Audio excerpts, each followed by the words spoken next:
আজি প্ৰায় 1.5 মাহৰ পিছত যি পণিতা চুতীয়া মুকলি আকাশৰ তললৈ আহিছে।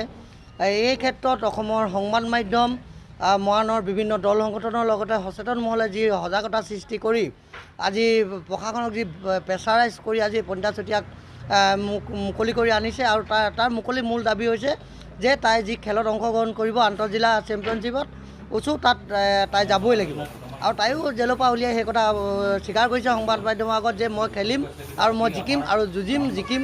তাই নিজৰ যিটো সিদ্ধান্ত অটল সেই সিদ্ধান্তত আমি সন্মান জনাইছোঁ আৰু তাই যি আজি চেম্পিয়নশ্বিপ গুৱাহাটীত হ'ব তাৰ কাৰণে ওলাইছে। আমি পুনৰবাৰ অসম জাতীয়তাবাদী যুৱ ছাত্ৰ পৰিষদ চৰাইদেউ জিলা সমিতিয়ে তাই আন্তৰিক শুভেচ্ছা জনোৱাৰ লগতে অনাগত দিনত তাই যি সকলো ক্ষেত্ৰত আমি সহযোগিতা আগবঢ়াম বুলি আজি কথা দিছোঁ। নিশ্চয় প্ৰথমে তাইলৈ আমি অভিনন্দন জ্ঞাপন কৰিছোঁ পণিতা চুতীয়া মাইনা চুতীয়ালৈ আৰু ভগৱানৰ ওচৰত প্ৰাৰ্থনা কৰিছোঁ, কাৰণ আপুনি যিষাৰ কথা কৈছে যে বিনা অনুশীলনত খেলত অংশগ্ৰহণ কৰিবলৈ গৈছে।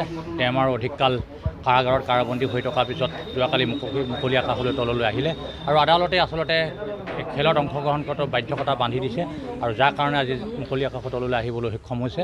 গতিকে খেলত অংশগ্ৰহণ কৰিব লাগিব।